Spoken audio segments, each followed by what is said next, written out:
آخری منجی، دنیا کا آخری رہبر، کہ جن کی آنے کی بشارت جو ہے وہ شروع سے چلی آ رہی ہے، انبیاء پر، گزشتہ انبیاء پر نازل ہونے والی کتب میں بھی سرکار کے آنے کی، ظہور کی بشارت جو ہے وہ موجود ہے۔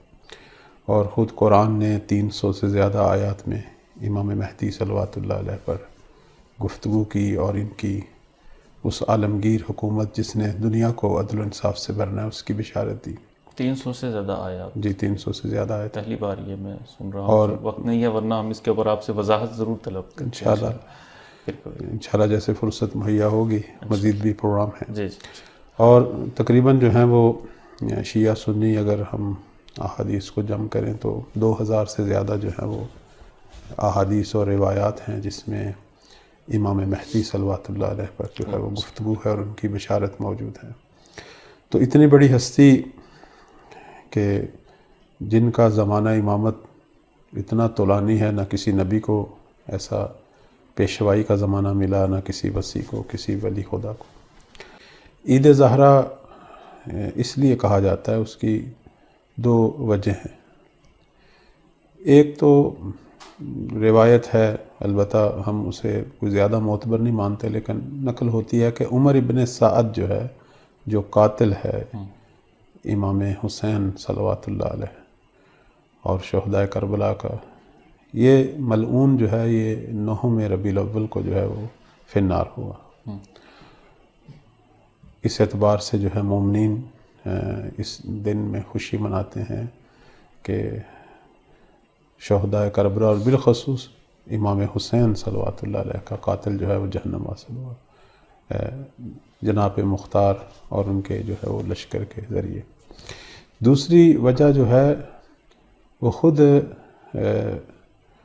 امام زمان اجل اللہ فرج الشریف کا آغاز امامت جو ہے، یہ بذات خود بی بی زہرا سلام اللہ علیہا کی سمجھیں کہ آرزوؤں کی تکمیل ہے۔ بے شک حضرت فاطمہ زہرا سلام اللہ علیہا جب آخری ایام میں بہت زیادہ درد و رنج کے عالم میں تھیں، اس وقت جس ہستی سے ان کو تسکین ملتی تھی وہ امام مہدی صلوات اللہ علیہ، اور ان کا یہی امامت کا زمانہ کہ جس میں بالآخر وہ حکومت علوی کہ جس کا انتظار بی بی زہرا سلام اللہ علیہ اپنے دور میں کیا کرتی تھیں، وہ ان کے فرزند کے ذریعے اس حکومت علوی نے شرق و غرب پر بپا ہونا ہے۔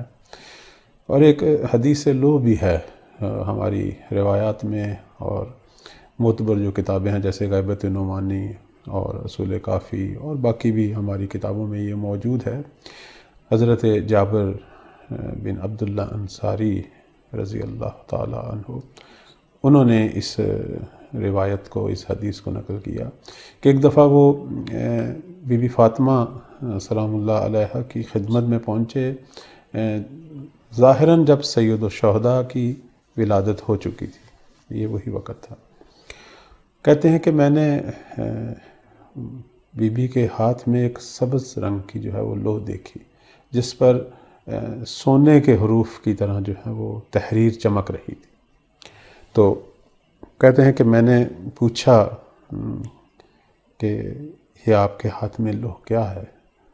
تو انہوں نے فرمایا کہ یہ پروردگار نے حضرت جبرائیل کے ذریعے جو ہے وہ بھیجی، اور میرے بابا نے یہ مجھے عطا کی اور فرمایا کہ یہ خدا نے اصل میں تمہارے لیے جو ہے یہ ہدیہ بھیجا۔ اس کے اندر میری نسل سے آنے والے جو تمام ائمہ ہیں ان کے حالات زندگی ہیں۔ اور وہ پھر بی بی نے ذکر کرنا شروع کیا۔ وہ 12 یعنی پہلے امام تو امیر المومنین تھے، جو باقی 11 امام جو بی بی کی نسل سے تھے ان کا ایک ایک کر کے ذکر کیا، اور جب 12ویں تک پہنچی تو وہاں یہ الفاظ تھے کہ مثلاً وہ ہستی کہ جس کے اندر موسیٰ کی ہیبت ہوگی، عیسیٰ جیسا جو ہے وہ زہد ہوگا، اور ایوب جیسا صبر ہوگا، اس طرح صفات انبیاء جو ہیں وہ مولا امام زمان کے لیے بیان ہوئی۔ اس کے ذریعے جو ہے نظام امامت کو مکمل کروں گا، اور یہ ہستی جو ہے وہ زمین پر جو ہے وہ حکومت الہیہ کو برپا کرے گی. چونکہ مولا کی جب حکومت شروع ہوگی اور اللہ ہم سب کو وہ زمانہ دکھائے، اس حکومت کو بھی بی بی فاطمہ کا نام دیا جائے گا. کہا جائے گا کہ یہ مثلا دولت الزہرا ہے. یعنی امام زمان کی جو حکومت ہے اس کے ویسے کئی نام ہیں، دولت المہدی بھی ہے، دولت القرآن بھی ہے، اور ایک نام جو دیا جائے گا وہ دولت الزہرا، یعنی بی بی زہرا کی جو آرزویں تھیں اور ان کے جو اہداف تھے وہ یہ حکومت پورے کر رہی ہے. اور ایسے ہی لگے گا دنیا کو جیسے ہم پر مہدی نہیں بلکہ حضرت زہرا جو ہیں وہ حکومت کر رہی ہیں. اس لیے امام کی امامت کا جو آغاز ہے وہ سمجھیں کہ ایام زہرا کا آغاز ہے، یعنی بی بی زہرا سلام اللہ علیہا کی خوشیوں کا آغاز ہے. اس اعتبار سے بھی اسے عید زہرا جو ہے وہ کہا جاتا ہے.